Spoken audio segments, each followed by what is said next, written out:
and that they'd taken Paris and all that.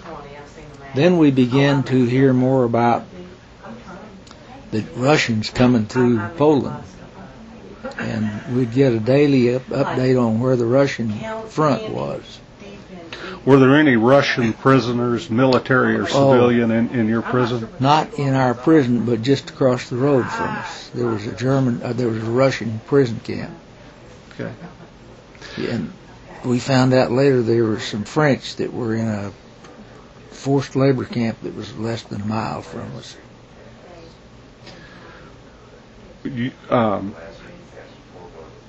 Tell the story of the week or the days leading up to the time where you were liberated from this prison. Well, as I said, we began to hear about the movement of the Russians coming across Poland on the Eastern Front. Then we hadn't been getting those stories very long until we could hear the cannon fire in the distance.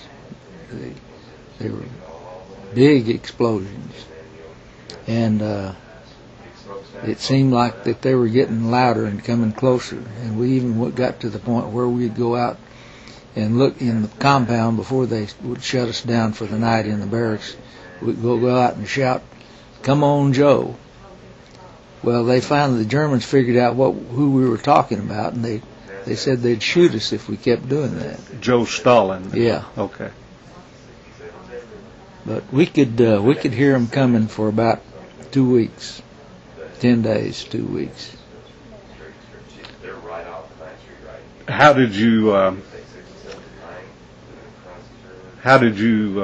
feel about the prospect of being liberated by the Russian? Some mixed feelings. Why was that? Because we knew how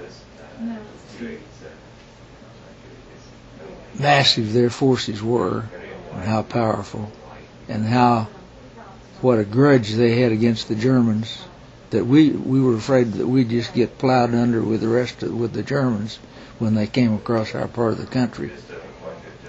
And our officers told us, they kept us kind of posted, our senior officers kind of posted on what was happening. And one of the things we heard was that some of the German civilians were committing suicide as the Russians got closer. Oh, really? Yeah. Were these true? Yeah, they turned out to be true. Yeah, they were almost within sight of our camp fence toward the city of Barth. There were people that were coming across that field probably about a quarter of a mile away. And we got the story that 3 women with babies in buggies went out across that way and committed suicide and killed their children.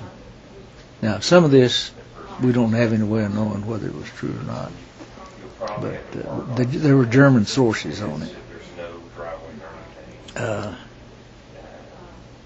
By the time they got there, of course,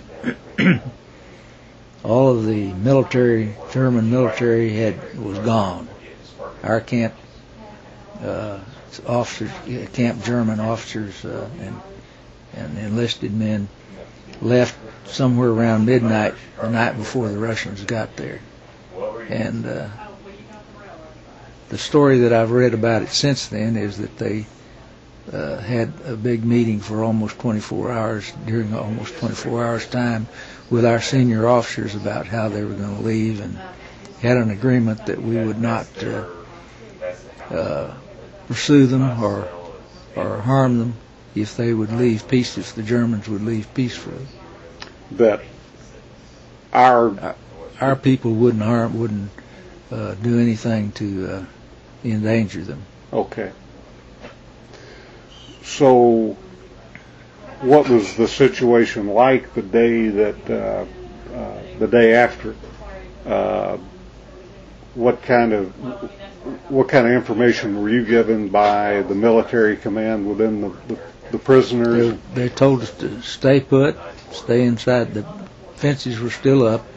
Stay inside the fences. The gates were open. We could get out and go down to the beach or something like that. But they didn't they advised us not to go into the little town of Barth. And told us we'd be better to stay right where we are and not get out. I'm supposing that's so it would be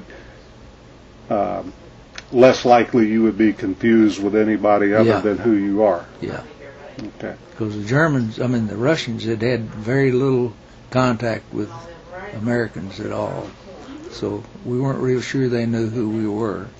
Was there any contact with the Russians either by people sneaking out and making contact or radio, or was there any kind of contact with the Russians until they showed up at your camp? None that I know of. Now, within the first 24 hours after they came through, our officers went out and were looking for their senior officers, the Russian senior officers, to let them know that we were there and that we were going to stay put. And the Russians didn't like that at all. They wanted us to leave. They weren't going to harm us, but they wanted us out of there. Why? I guess they were afraid we might join the Germans in behind them or something. I don't really know why. But there's a good rendition of this in a book. It was written by a man who later became a professor at LSU University. Okay. Do you know the name of that book? I think I've got the book back there. Okay. But he gave the inside story about what happened between the American senior officers and the German senior officers. Was he one of these senior officers? Yeah. No, he had some real close contacts with. All right. Let me see if I can find it. I'm going to pause this. Yeah.